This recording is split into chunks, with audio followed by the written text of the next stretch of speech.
Hi, everybody. Welcome to Men and Cave. This is me, again, your host, Shane. And today I have Cody Carrier here with us.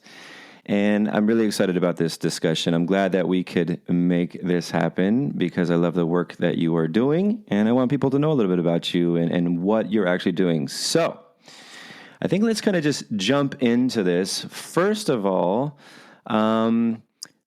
how did you get into the work that you are doing? We're going to talk about that later, but I want to know what's been your journey to get here. Love Shane. Thanks for having me on, man. I really appreciate it and taking the time to learn more about what I'm doing. Of course, I love the work that you do with healing mind, body, spirit. All that stuff is so valuable. For my own journey, so I got into treatment for myself 9 years ago. So I came to California from Michigan. I've been dealing with substance abuse for just on and off most of my life, trying to figure it out. I just couldn't understand what the problem was. And when I wasn't using, I would always oscillate back towards like the health and fitness lifestyle. So it's very much ingrained in me. Like that's where I feel best. So going through treatment, I have my own experience in that process, and I saw like the industry's best attempt at helping somebody with this problem, which I found to be, I don't know. I just didn't see a lot of success in a lot of other people. And that ultimately did inspire me to like, well, what worked for me? And even in hindsight, I've been able to gain these insights on like what works for people and Mm-hmm. seeing obviously like what was the difference in my experience. Like I was like misdiagnosed with bipolar disorder when I was in treatment and they had given me medication. And until I Mm-hmm. was telling them like this isn't working for me, like I feel ambivalent to life. Like this is an awful experience. That really would get me off of that. And I advocated for myself and I was able to get like different nutritional strategies on board. I know Mm-hmm. that like my blood sugar is really sensitive. So like when I'm taking in like these really fast digesting carbohydrates, I get manic and depressive. And I was unaware of that until someone literally diagnoses me with bipolar disorder. Wow. That's what they Yeah. look. So I had gone through that treatment process. The first job I had was as a fitness instructor for that treatment center, um, which was challenging because here I am, some like guy with just a couple years of sobriety, but like fitness, like training other people. I felt wholly inadequate. So I wanted to go get more education, which ultimately I did. I Mm-hmm. became licensed as a personal trainer for the National Academy of Sports Medicine. I went to work at Equinox. They had me unlearn everything and then relearn everything. Yep. Yep. Um, the philosophy that they had taught me there that is still like crucially valuable for me is like not to get married to the future, but think about what the goal is. The goal is to help this person, and then finding out the best way to do that. Mm-hmm. So then I went to school, went to college, and I studied psychology, human biology, nutrition. Ethics. Ethics is super important to me because you have to make sure that we're considering like how we're treating this person. Is it ethical? Am I keeping my biases out of it? So with all that context, I was able to like really study and understand like what worked for me, and it ended up being like these three pillars of uh, nutrition, exercise, and mindset. Yeah, yeah. And we're going to definitely dive into a lot of that today on our topic because I think those, and again, just for those, obviously I've been openly about my own recovery and my own journey in getting sober. So thank you. I think it's really important that we understand there's a lot of things that are going on there with the individual, and we're going to talk about in the healing journey. And again, recovery is one aspect. Obviously, if we are, abusing substances, that's one aspect you probably want to get off your substance. That's not going to work for you. And then all of the chemistry and the neurobiology and everything, these pillars that you were really talking about, which I can't wait to dive into. Let's take a look at some of those things. If you can, maybe talk about a little bit, maybe about some of these pillars for you and understanding the importance of this is a thing that you have really spent your time, your equity, put sweat equity in to really develop. And are you doing this outside of, say, treatment centers? Do you do this for other clients as well, private clients? So where I really sharpened my teeth was working for a company called the Federal Research, Mm-hmm. which I'm now a owner of, and I operate training other trainers how to help people. And just foundationally, like, it's just a group in a treatment center where there's a discussion on the recovery principles. But then we move into fitness about like halfway through. So there's a question that I asked the group at the beginning: why is fitness good for recovery? And inevitably, the first hand that goes up that says endorphins. And I say, what are endorphins? Like, happy chemicals that makes you feel good. Like, and why is that important for your recovery? Recovery has to feel good. And this, I found there's a through line with everybody. Those endorphins, what they're really talking about is dopamine. And dopamine is a thing that like we all struggle with managing, and you know the relationship with like how food can spike our endorphins, and how television, movies, everything is just trying to get as much dopamine out of us as possible. So this whole world has just been engineered to squeeze and squeeze and squeeze. So when we're talking about like substance abuse in particular, you're taking in exogenously substances that will raise your dopamine levels, causing you to release the dopamine that you have stored, ultimately depleting that level, causing this vicious cycle of trying to just reach homeostasis. And it takes stronger and stronger substances, and whether that is actually drugs and alcohol, or that is whatever it is you may be addicted to. A lot of people are addicted to shopping, to food. Thank you for this. Yes. With young men, it's pornography is really taking the youth by storm right now. Even scrolling on your phone. So whatever it is like needing higher and higher doses of this because dopamine is like not present. But that's the thing I want to talk about. Exercise for me is dopamine. It's if we can exercise, we can cause our body to increase its own production of dopamine without some exogenous force being applied to us. And the magic that's required, here's the formula: positively associated stress, dopamine reward afterward. Dopamine causes us to have motivation to live. There was a mouse study that they had done where they engineered the mice genetically to not be able to produce dopamine within their brain. And they would just lay there in their cage. So they would feed them, they would place food in front of the mouse. If the food was more than a body length away from the mouse would starve to death. Unless they had to put the food in their mouth, literally, they didn't have the motivation to get up and go do that thing. Wow. And so it's no wonder when someone comes into treatment, after their dopamine has been completely depleted out of their brain for years, months, however long they were using, they don't have the drive. The way dopamine works in the brain, it is designed so that when dopamine is present, new nerves will form between your motor and psychological functions. It will like grow parts of your brain that are associated with however you do the dopamine. So we need to form new neural pathways to stop doing the behavior that is hurting us. The way that we do that is by inputting dopamine. Exercise is one way that we can get our bodies to begin producing it again. Yeah. There's the weapons of mass distractions. I think there is a limited view. It's substances, alcohol and substances. There's a whole thing. I think you labeled shopping. I mean, you have pornography, you have, sex, love. You have, obviously, food can be problematic for some people as well. More on the process addictions. I mean, obviously, we're going to have to eat, but moderation, understanding that. So thank you for bringing that into light. I am solely on that because there is sometimes a limited view when they think of recovery or addiction in itself. It becomes very narrow, but there's a whole other world that can happen that we can get those, what you're referring to as these dopamine hits. And I think obviously you talked about scrolling on the phone. I mean, these things are wiring dopamine hits, right? They fire those neuron connections and get a little hit from those things. So thank you for clarifying that, which is so important because it is dopamine is a necessity. Obviously, life without pleasure would be pretty boring. We have to have that balance, but duration and frequency of the substances and our behaviors, we offset kind of the equilibrium in our body. Right? And so restoring that, I love that you're talking about exercise, how that kind of helps reset that. Maybe if you understand a little bit, maybe there are neurological connections to that.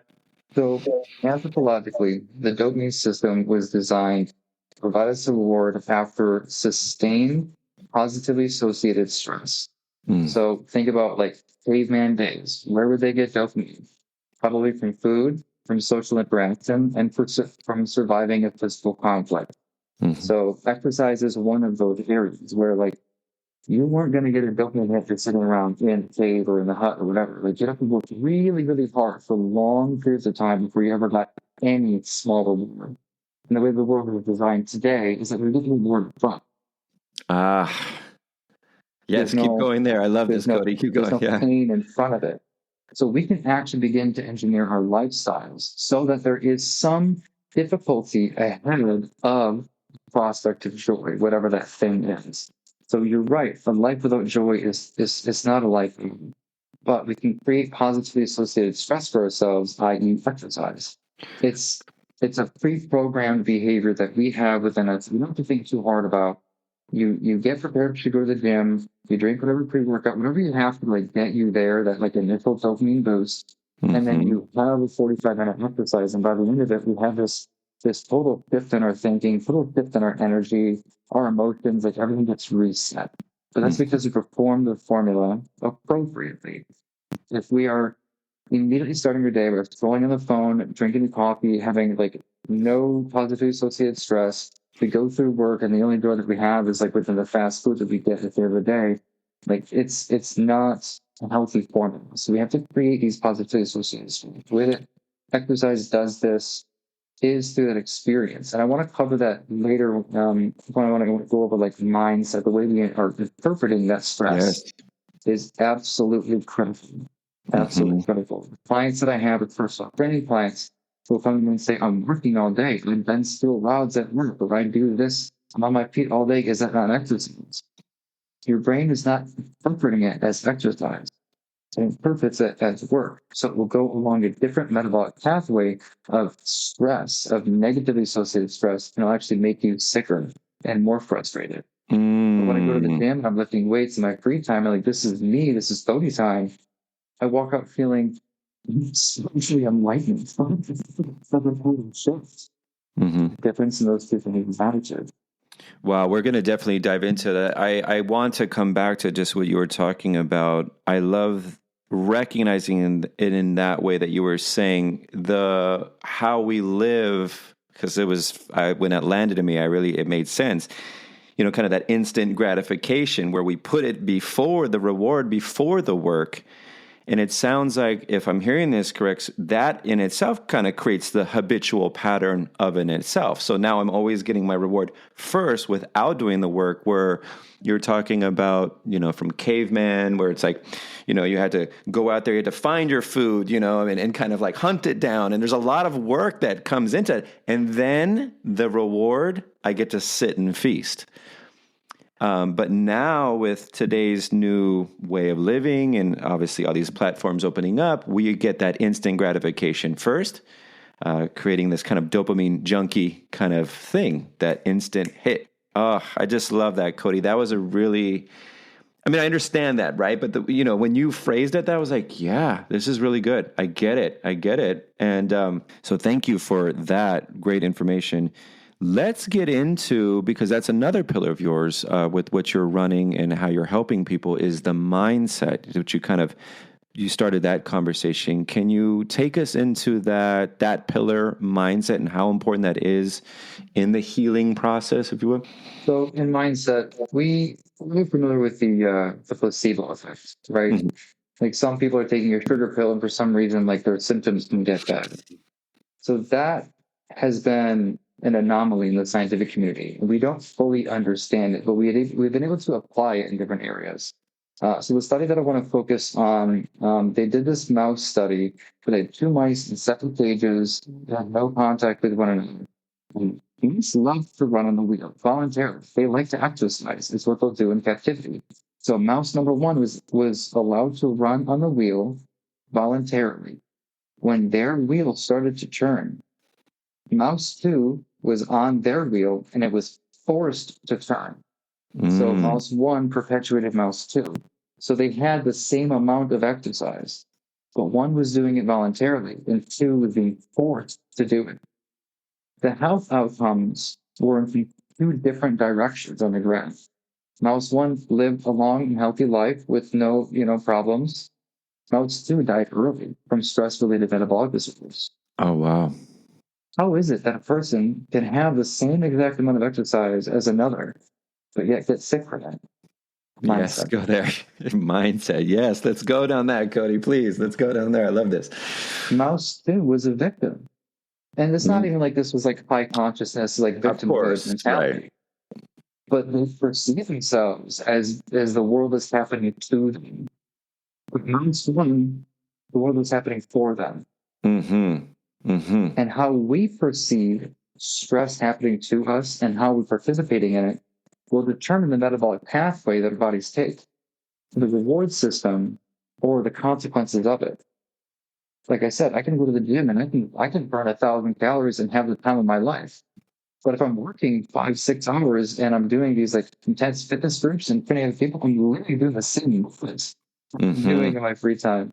But for some reason, I'm just like ragged and looking at McDonald's thinking this might be a good idea right now, or I'll sit in a zombie out and watch TV to just like try to get my dopamine back up because I've just been depleted all day, like not getting that nap for reward.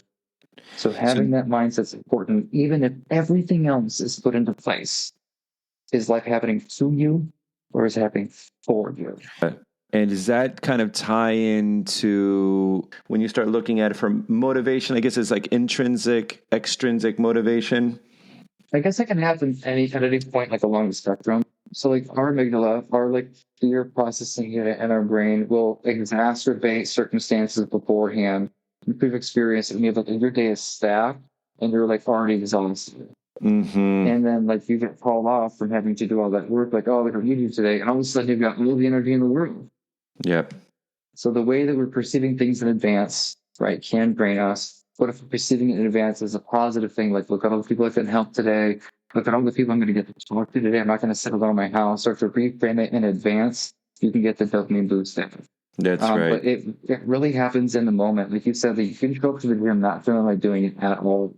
And you start getting the flow of these things and you get that inertia. Once you're gonna get some dopamine reward, even if like you hate the form of exercise, that might give you the opportunity to have that switch of like, I feel better than I did when I walked in.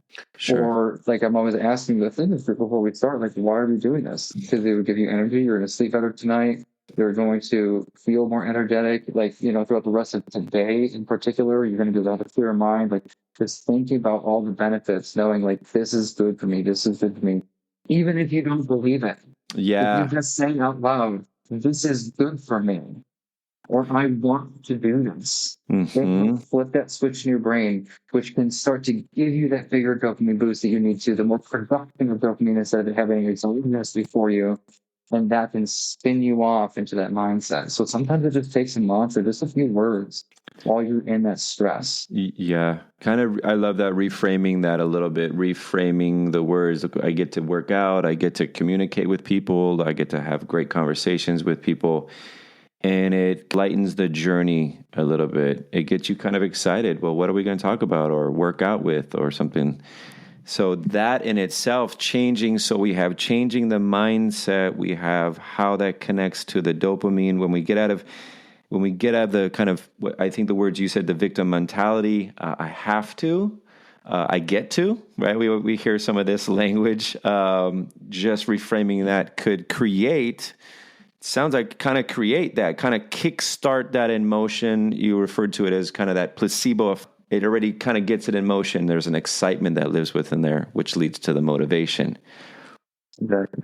Yeah. And then, of course, then the rewards of working out, you're actually into the body when we're moving, and we're moving some of that energy within our body and how that connects to the healing. And if you can speak a little bit of that. I don't want to miss the key factor of the medicine itself. Mm-hmm. So you can exercise, you can tell your body to release dopamine, you can tell yourself that this is something that's good for me, but the material world still exists. We do have this biochemical relationship with the world around us, the food we consume, and the body that's carrying us around. And so within food are the resources necessary for your body to produce these neurotransmitters. Mm-hmm. This is really important. L-tyrosine is the precursor to dopamine. L-tyrosine is an amino acid that is found in animal protein. Some nuts, some cheeses, but animal protein is the highest source we get this L-tyrosine. If you do not have the materials to create dopamine from, you can squeeze and squeeze and squeeze, but that sponge is not going to have anything for it to drip on. Mm-hmm. So we need to put the nutrients into the body for us to be able to produce the neurotransmitters. And that production happens within the brain, but not exclusively. Mm-hmm. Our gut microbiome produces neurotransmitters like crazy. The gut-brain axis is, it's becoming more well studied these days. There's a lot of misinformation out there, and it's really, really hard to find out what's going on in there because you can't get a sample of the microbes within the gut unless you literally enter the gut to do them. So we're not sure which probiotics cause which neurotransmitters to be fired, but we are certain that they are fighting the process. So in order for us to be able to create dopamine in our brains, we need a gut microbiome that can break food down and create those neurotransmitters. We need the protein to be there to stimulate their stuff, the amino acids to turn it into neurotransmitters. We need fiber to feed the gut microbiome so that we have an environment where they can thrive them. All of these things have to go in there, and if you're not consuming enough carbohydrates, you don't have the energy necessary to do the activities, to do the things. Right. But then the carbohydrates, this was a terrifying understanding of how the food breaks down, how quickly it breaks down, is related to that earlier conversation about dopamine. And another substance has a few features, few characteristics. It gets into the system quickly.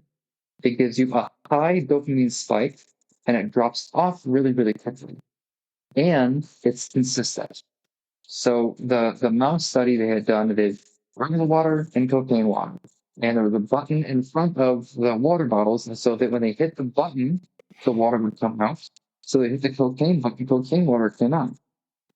After they took the cocaine out of the water, they still only hit that button. They created an association of consistency of every time they hit that button, every time you open your phone, every time you see those golden arches, every time you have this thing, you're going to have this addictive association. And food has the same kind of characteristic. So if a simple sugar means that, say if you get 10 grams of fructose, you've heard of high fructose corn syrup. That means it has more fructose than glucose in it, meaning it gets into your system really, really rapidly. All of it goes up at the same exact time, and it drops down really, really quickly. So you begin to have this addictive relationship with food. The way that works on a psychological level is if you have a massive influx of energy into the brain, it can send you into a mania. I've seen kids on candy, they're going nuts. And then they have a crash. Then there's a crash. Male at 23 with a substance abuse disorder and no substances around, who his family has left him. Boy, you bet I was really depressed and really manic. I was unable to manage my emotions. So we consider the foods we're taking in. We want to have complex carbohydrates. By that, I mean something with fiber. If you're eating the apple, eat the skin of the apple that has fiber in it. Right? If you're a bowl of oatmeal, you can get the fructose, or you can get those whole grain fructose, right? And then just a little bit of brown sugar in it if you need to. Finding out what sources of energy you're getting make sure that you have a longer lasting energy, and they don't have this higher spike. It helps with our mental health.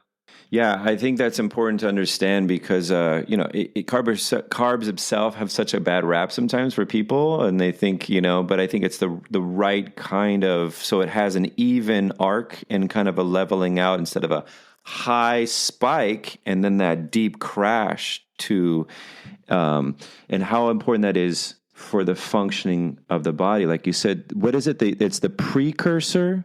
L-tyrosine is a precursor for dopamine. Got it. And that's from animal protein. From animal protein.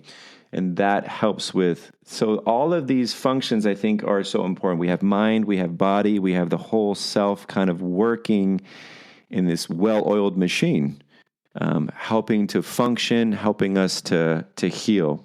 When we're thinking about wellness, getting better, healing, we're all talking about creating change within the mind, the literal physical mind, our ability to think, comprehend, and take on new habits.